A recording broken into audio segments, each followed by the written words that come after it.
Hello everyone, this is the Furibee Genie user.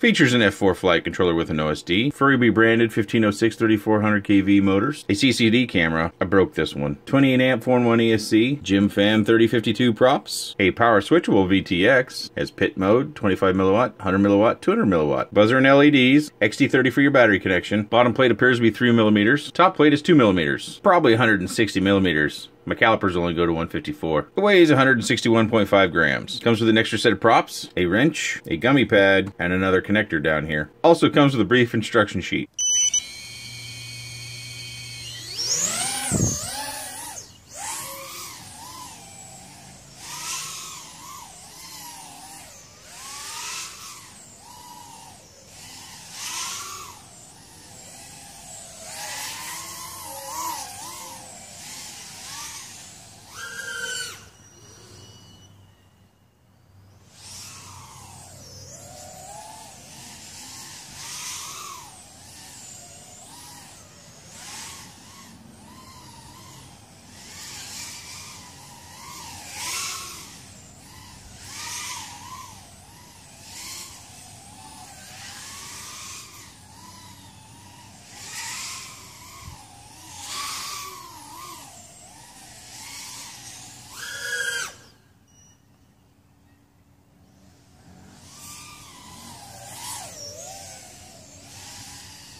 So this is a pretty unique, super stretched X version of quadcopters.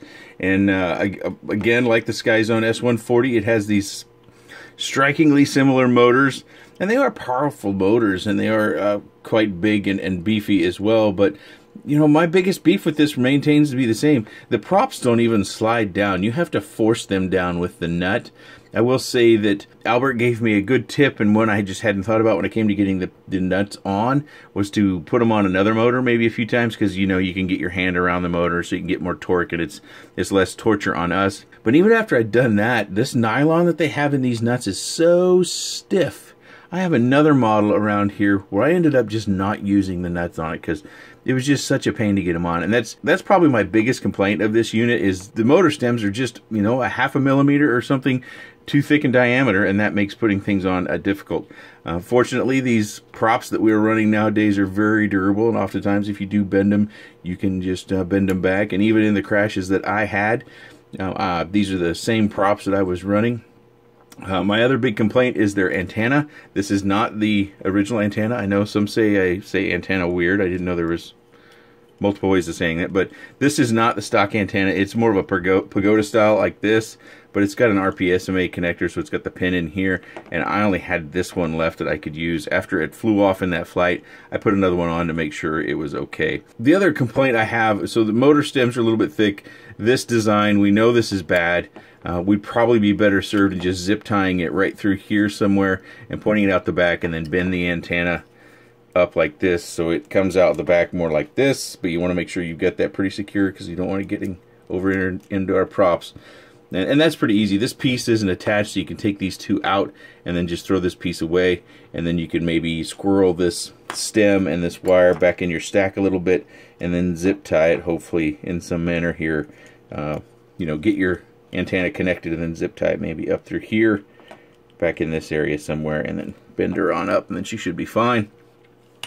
The last complaint I really have is it's difficult to get strain relief for your battery lead. You can see what I did, and it's a little bit wonky because it's stiff down here, and it doesn't really make it very easy to get your battery connected. But I wanted to have some sort of strain relief because I do crash a lot. I do fly these things quite a bit before I do a review, and I don't want to pull the pads right off the 4-in-1 ESC, and then I have to come back with yet another I broke it review, which seems to be the running theme these days. I think the thing that stands out the most about this particular unit is the motors and the amount of thrust that you get. So when I run up to the shed, and the rate at which it goes up when I hit the throttle, it responds pretty quickly, and it gets up in the air pretty fast. And even when I throw it over the house, I kind of get on it and off it pretty quick, and I get plenty of momentum when I'm throwing it over the house, and that works out fairly well. So that is a benefit of having these large beefy motors like this. I do like that they're purple. A little color's never hurting us. Our camera is fairly exposed, but I am really surprised that I was able to center or get that branch lined up between this little space, because this isn't a very long distance between here, and, you know, I guess maybe the props funneled it in. I guess this is a case where if I had reversed my props, maybe it would have kicked me out of there and I wouldn't have smashed up that camera. But this is that Mr. camera, I think it's called. I don't know. I had it in my bin over here. I think it says Mr. either on the back or... yeah, Mr. I don't know where the heck I got that thing, but if you like this camera, I'm sure you can find it.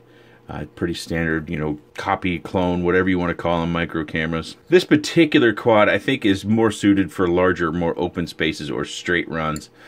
Basically because of its weight. It's not very light. And for those of you that are in areas where it's restricted, you're going to have to keep your battery probably under 850 milliamp. I don't fly with 850 milliamp, basically because it just means that I have more throttle I have to control when I'm going into all these hard turns. I have to hit it a little bit harder than I'm used to. It takes me a little bit longer to get used to it if I'm carrying a big heavy battery on these micros. And this is borderline not even a micro at 160 millimeters. So tell me what you think. Is a 160 still a micro? We're getting pretty close to that 180, which is 4-inch, and then I think that throws us out of a micro. But I think you have to look at it from a price point.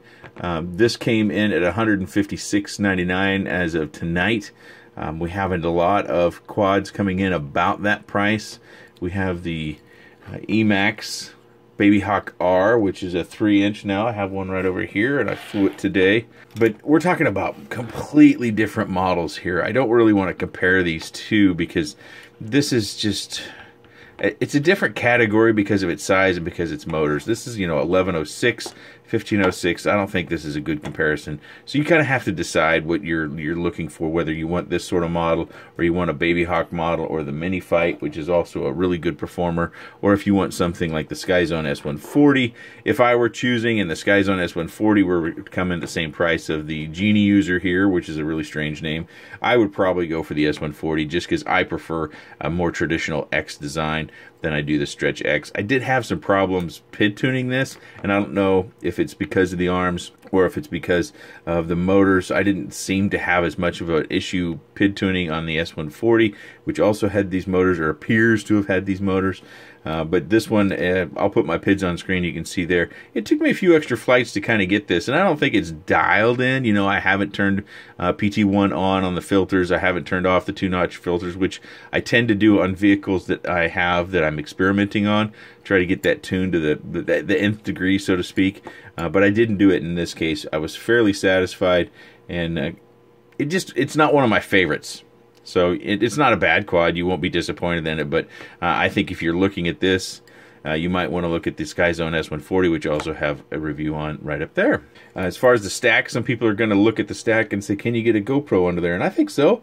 I think you can get a strap to run right through here in this little gap right here. I think if you also wanted to, you could get that strap all through this area if you wanted to mount it a little farther back, or you had a mount that required a little further back. You can see that I've just kind of got my VTX sandwiched in there with a little bit of double-sided phone tape, and it works out just fine. If you have any comments, questions, suggestions, or otherwise, please leave those in the section down below. I appreciate your time, and thanks for watching.